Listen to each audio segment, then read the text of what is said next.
Can you imagine your favorite childhood cartoons being pulled off the air today?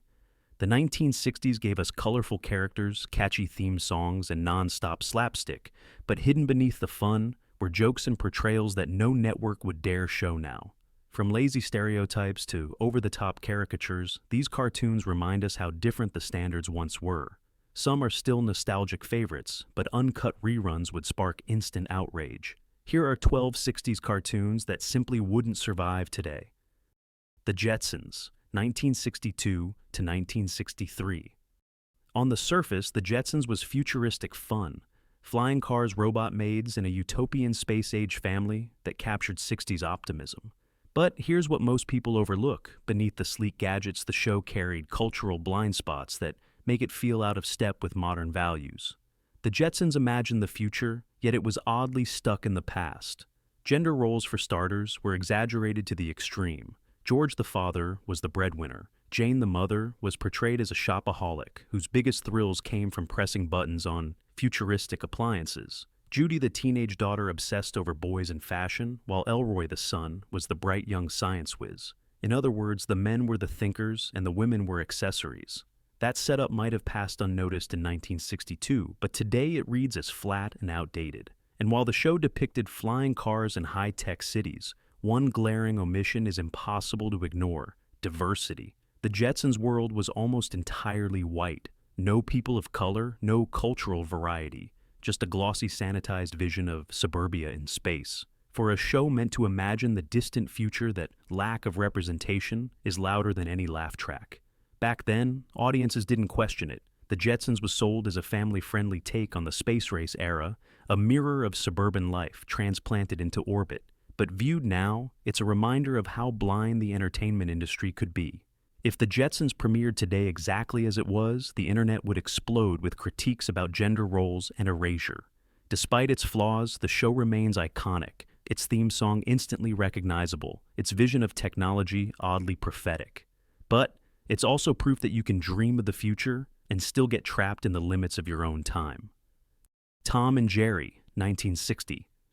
On the surface, Tom and Jerry is timeless. A cat chasing a mouse, slapstick mayhem, and gags that translate across generations. But here's what often gets forgotten. The syndicated reruns that dominated television in the 1960s included episodes from the 40s and 50s that featured some of the most dated stereotypes you could imagine. One recurring character in particular stands out. Known by fans as Mammy Two Shoes, she was the housemaid often shown scolding Tom. Her design voice and exaggerated mannerisms came straight out of Minstrel, tropes that were already outdated by the 60s but were still on air. Imagine millions of kids sitting cross-legged in front of their TVs laughing at Tom getting whacked while this problematic portrayal played out in the background. It wasn't just Mammy. Some episodes leaned into cultural caricatures whenever Tom and Jerry traveled beyond the house. Whether it was depictions of Native Americans, exaggerated foreign characters, or over-the-top stereotypes, the series leaned on cheap humor that doesn't hold up today. What makes it more complicated is that Tom and Jerry was one of the most popular cartoons ever. It wasn't a fringe show.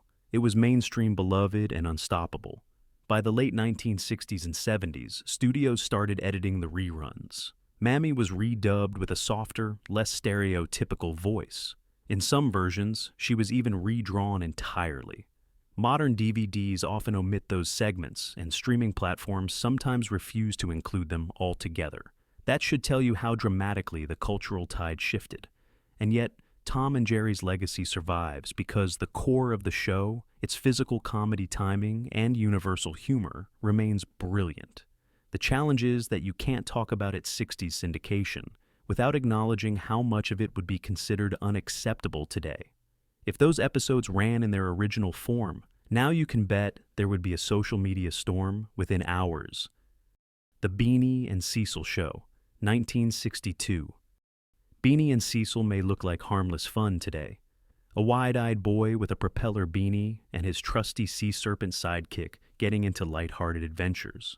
But if you look closer at its early 60s run, you'll find material that would never pass modern television standards. Bob Clampett, the creator, had already made a name for himself in animation, and his humor often relied on caricatures that, by today's lens, land with a thud. One of the show's most infamous characters was Go Man Van Gogh, a beatnik artist designed with buck teeth, squinty eyes, and a thick accent played for laughs. It was a straight-up stereotype of Asian culture used as comic relief. Back then, networks barely blinked. Parents let their kids watch, and kids laughed along. But in a modern context, this portrayal feels more like mockery than character design. The show didn't stop there. Beany and Cecil leaned heavily into pop culture parodies, which often meant lampooning cultural groups. When the series skewered celebrities or American icons, it was playful. But when it borrowed from other ethnic identities, the jokes leaned into stereotypes that were already outdated even by early 60s standards. What's striking is that Beany and Cecil was marketed as family entertainment. It was colorful, catchy, and aired on ABC as part of the Saturday morning lineup. Parents probably thought it was no different from Bugs Bunny or Popeye reruns. But as time passed, the Go Man Van Gogh episodes became an uncomfortable relic illustrating how mainstream television allowed this kind of humor to slip through.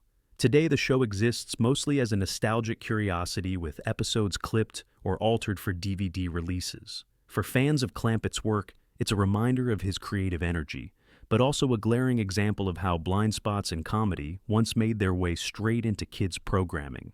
If you put this on a streaming platform, unedited, the backlash would be instant.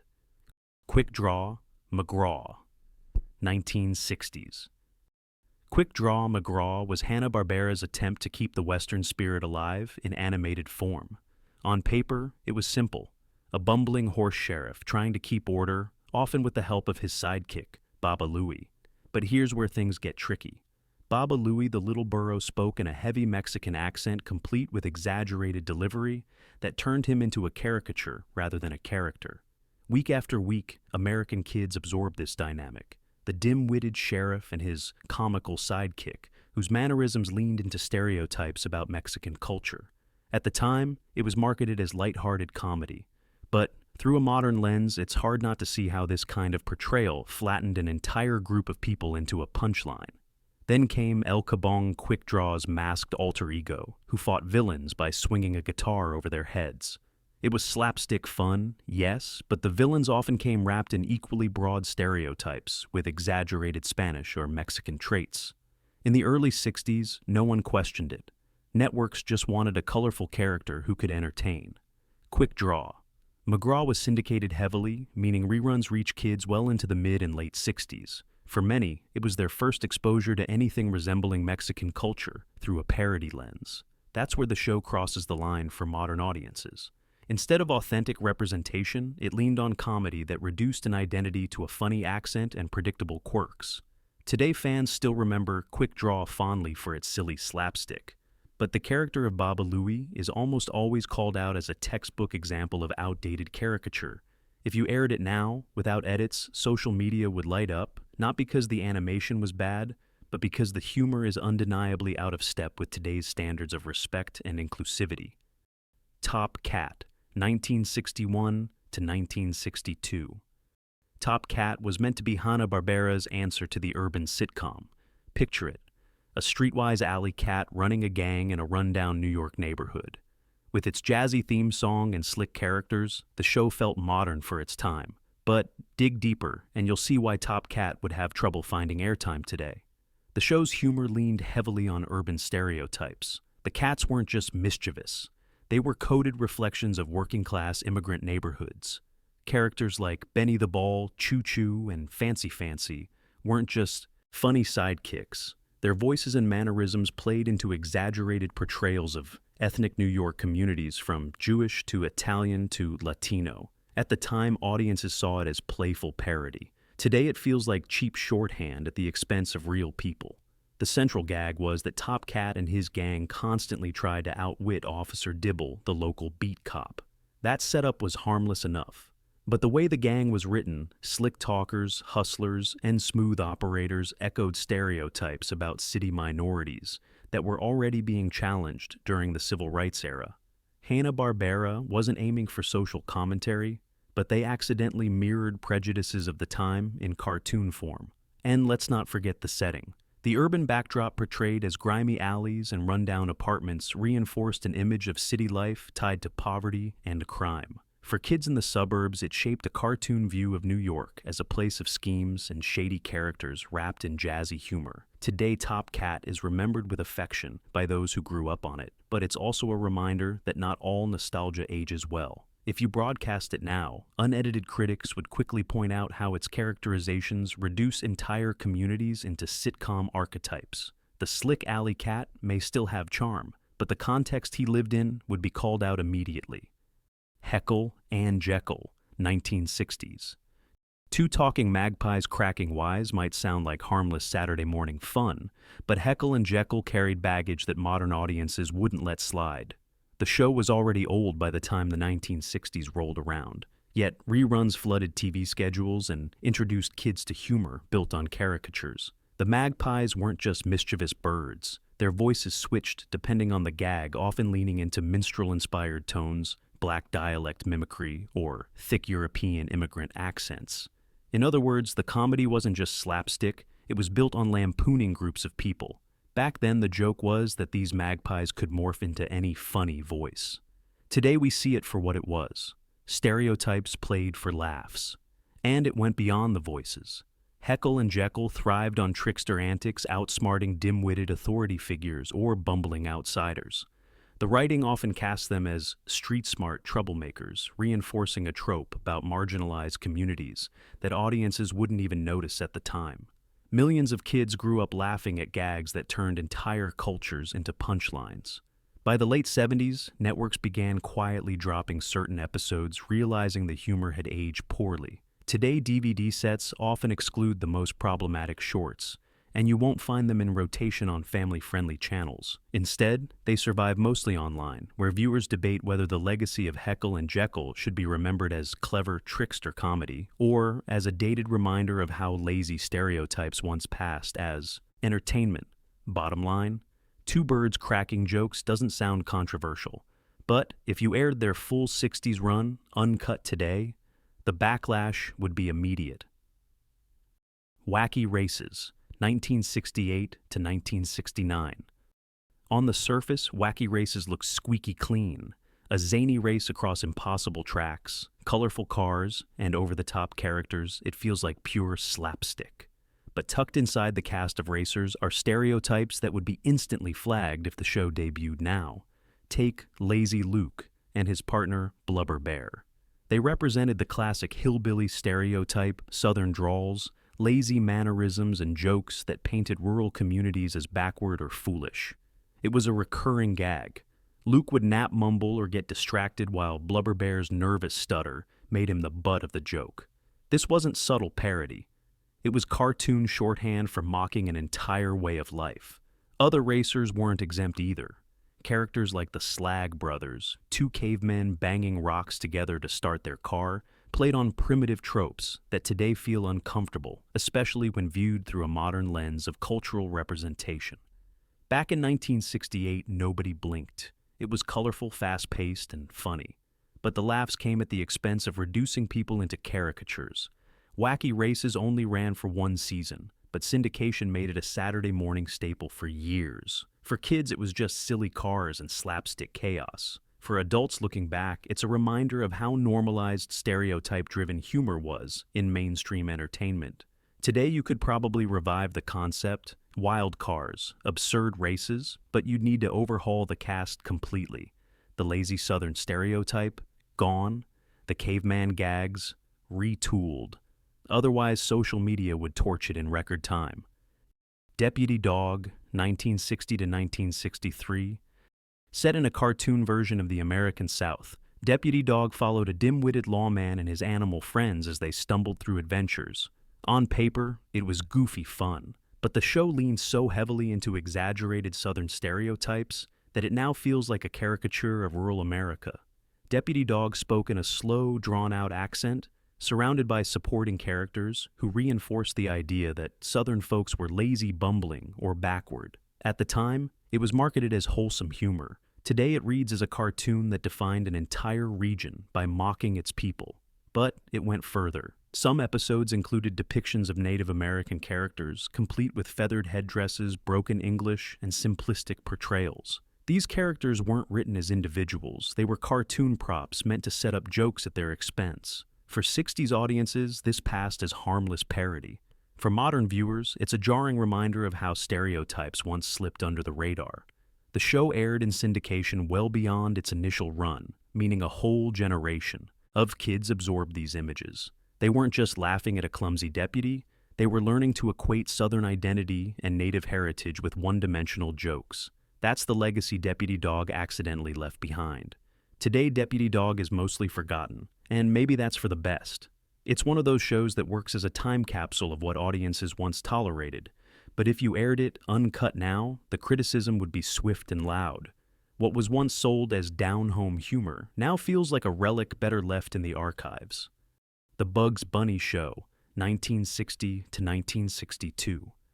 When The Bugs Bunny Show hit primetime in the early 60s, it looked like pure family fun. After all, who could resist Bugs cracking wise Daffy losing his temper, or Porky stuttering through a punchline? But here's the catch. Much of the material came straight from earlier. Warner Brothers shorts and those reruns carried baggage that modern audiences wouldn't tolerate for a second. Some of the episodes aired during the 60s included wartime cartoons that portrayed enemy soldiers in wildly exaggerated ways. Japanese characters were reduced to buck-toothed caricatures, while Germans and Italians were painted as buffoons. Native characters popped up in feathers, and broken English played for cheap laughs. And yes, Bugs himself occasionally slipped into blackface or mimicked accents that today would be seen as unacceptable. Back then, television was still the Wild West. Studios were focused on filling time slots, not combing through archives for offensive content. Parents plopped their kids in front of the TV, assuming Bugs and his pals were safe. But if you look back at those unedited 60s reruns now, the sheer volume of stereotypes is shocking. Over the years, Warner Brothers has tried to balance Bugs' enduring popularity with the reality of his problematic past. Some episodes are locked away entirely. Others come with disclaimers warning that these depictions were wrong then and are wrong now. But that honesty came decades later. In the 60s, it was business as usual. Today, Bugs Bunny remains a legend, but the 60s version of his show highlights a truth. Even the biggest icons have skeletons in their closets. If those old episodes resurfaced uncut, the conversation wouldn't be about how funny the rabbit was. It'd be about how far we've come in recognizing what's not okay. King Leonardo and his short subjects, 1960 to 1963. If you grew up on total television cartoons, you probably remember King Leonardo and his short subjects. It wasn't as iconic as Rocky and Bullwinkle, but it had that same mix of goofy animal rulers, bumbling sidekicks, and tongue-in-cheek humor. The trouble is, some of those jokes lean straight into caricatures that wouldn't stand a chance on TV now. Characters like Odie Cologne, a skunk with a thick French accent, were meant as light parody, but they weren't alone. The series featured entire storylines where tribal African characters showed up as props for humor, often with oversized lip spears and broken English. They weren't characters, they were stereotypes meant to fill a laugh track. Back in the early 60s, no one at the network saw an issue. The satire often aimed at politics and world leaders, but in practice the jokes fell on marginalized communities more often than not. Italian caricatures with exaggerated mobster traits? Check. Primitive islanders portrayed as clueless? Also check. The show framed this as playful lampooning, but when you look at it now, it's clear that the humor relied less on clever writing and more on cheap stereotypes.